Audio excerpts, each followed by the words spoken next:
Few other things to mention here today, including the Liddell Power Station. Now, I know there's some of you that are deeply invested in every single movement of this. Others of you are at full eye-glazing factor, but we can't pretend this isn't. A piece of infrastructure that, if they can keep it going for as long as possible, it keeps power prices down, right? That's what happens. But AGL is committed to a business model more so based off the subsidies that come from moving towards renewables than anything else. That's what I view their position to be. And here is, in part, what Rod Sims said today about this particular power plant. He's, of course, the boss of the ACCC. If a different company owned the Liddell Power Plant, that would be pro-competitive. It would benefit competition because, all else being equal, you'd see lower power prices and you would see a new competitor in both generation and the retail market, so it would be good for competition. Yet, we are in this position where AGL will refuse to sell it.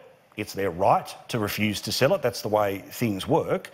But we're also in this scenario where there's this giant fight about power that's happening right now inside the Liberal Party, considered a proxy war for leadership, all the rest of it. And to me, Bronwyn, before we even get to that stuff, there's the actual debate that needs to be had, which is about how do we create a system that makes sure that power is delivered in a manner that means it doesn't disappear anytime soon and the price for it is as low as possible. And then there's all this politics that bounces off the side of it, but it seems to me that the government has boxed itself into a position where it can't do anything, and the opposition and the Greens and others won't help them do anything that does anything with a letter C in it. Well, there actually is something they can do. First and foremost, there is no market operating. These are monopolies. And they're rent seekers. And a rent seeker is someone who enhances their wealth without creating anything new. That's what these people are. Here's a list of what AGL owns. And most of its power that it supplies at huge cost to people comes from fossil fuels. It comes from gas and it comes from coal predominantly. But it wants to build so-called alternate sources of generation because it is subsidised to such a huge lot. Now, the government could, tomorrow if it wanted to, get rid of the subsidies, restore a functioning market. If it doesn't restore a functioning market, then it has a responsibility to provide power to the people because we need it for our manufacturing, we need it for our industry. It was always our competitive advantage. We don't have many, but this was it, and they have the opportunity to restore it. But there is this absolute non-acceptance of the fact that coal provides cheap energy. I keep hearing the nonsense that says renewables are getting cheaper by the minute. Yeah, the subsidies are getting bigger, so it goes down. So these rent seekers want to see less power coming from coal-fired power stations and more coming from these subsidised alternatives, wind and solar. Now, if the argument goes that the government should go into and build a Healy power station, if nobody else will, well, free enterprise principles tell you that the business of government is to do those things which the private sector cannot or will not do, and then provide for the people who cannot provide for themselves. Well, the private sector will not build a coal-fired power station while these subsidies are being paid. So it can do something now. So it's this thing, Linda, where everyone understands the benefit of a new part of technology, or if there is a better mousetrap. We all understand the idea about electricity replacing candles when it comes to street lights. We get all of this. But the transition issue is one that renewables have not got to the point where they can do what coal can currently do. We just haven't got there yet. One day we might. There's nothing to transition to. No, I agree, but I'm saying, but if the argument is the reason you don't fix a coal-fired power station, the reason you don't build a new one is because there's a better mousetrap. It has yet to be proven that the better mousetrap would actually do what is currently the system. Can I say the reason you know that this whole debate is actually just about the leadership of the Liberal Party is because there are so many other ways that you could actually reduce power prices, and this group of conservative people in the Liberal Party have not chosen those options. If you want to talk about power mix, right, what you need to bring down prices over the long term is a proper long-term strategy to deal with energy that creates new jobs, that brings down pollution, actually addresses climate change, and also looks at pricing. Gas, all sorts of other options that, frankly, the current federal government have done nothing on. They could have reserved Australian gas instead of exporting it all and Western making Australia Australians does. pay higher prices. They could have taken a whole range of strategies, and they did nothing for years. And now that they are just in this complete policy vacuum, no national energy policy. We don't have a national energy policy in Australia. Well, we and do, yet all Linda. of a It's called the sudden, National we're Energy all Guarantee. talking We about do how have one. important coal is, right? This is just absolutely a ploy for leadership as we come up to this 30th It is not, Linda. It's far more important than that. I mean, the emergence of the new forum, the Monash Forum, was inevitable because there are people who see that the current leadership is taking them to oblivion and they want to do something about it.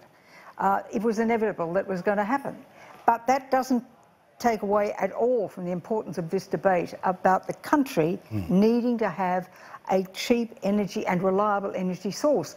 Now, the lovely words that you just used, if I might say, were lovely words, but it didn't really say anything at all. You have to have a concrete plan. Look, back in 1998... We agree, there should be a concrete Back in 1978, there was another Malcolm. It was Malcolm Fraser. And here's a press release he put out then, authorising expenditure of $1.767 billion to build new power stations in Victoria. Well, I'm saying it's a TARDIS of information. Absolutely, good information. It was a plan that showed where jobs would be created, how long it would take to build, how long, what generation of power would be there. This was a Malcolm who had a plan and put it into action. National energy but plan. there isn't one right now. Senator Lionhelm, this debate, no matter where it comes from, right?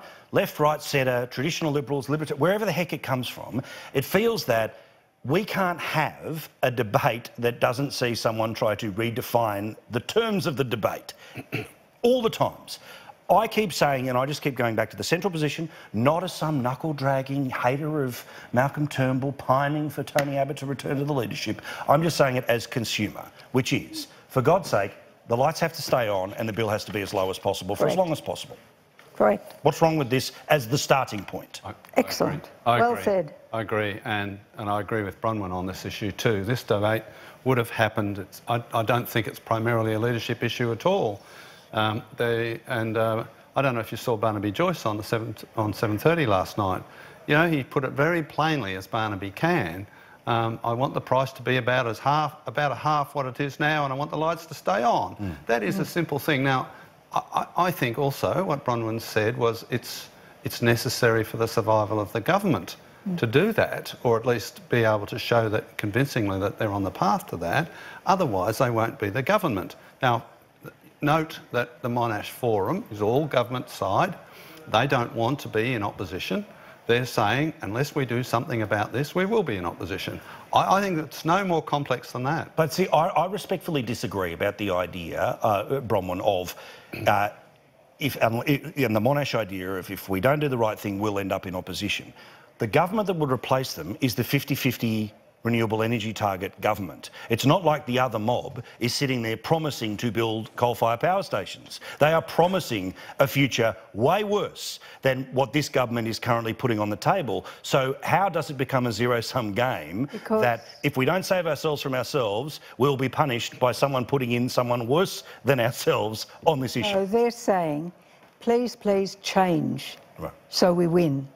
That's what they're saying. And that way we keep shorting out. Yeah, but that's the message. And in fairness, the National Energy Guarantee is they're only talking about lowering the price, the average bill by $100 to $150. Well, after the next election. Eventually. Sorry, can I jump in here? The National Sorry, Energy Guarantee provides a level of certainty for private sector investment, which of course is exactly what we want, particularly in coal.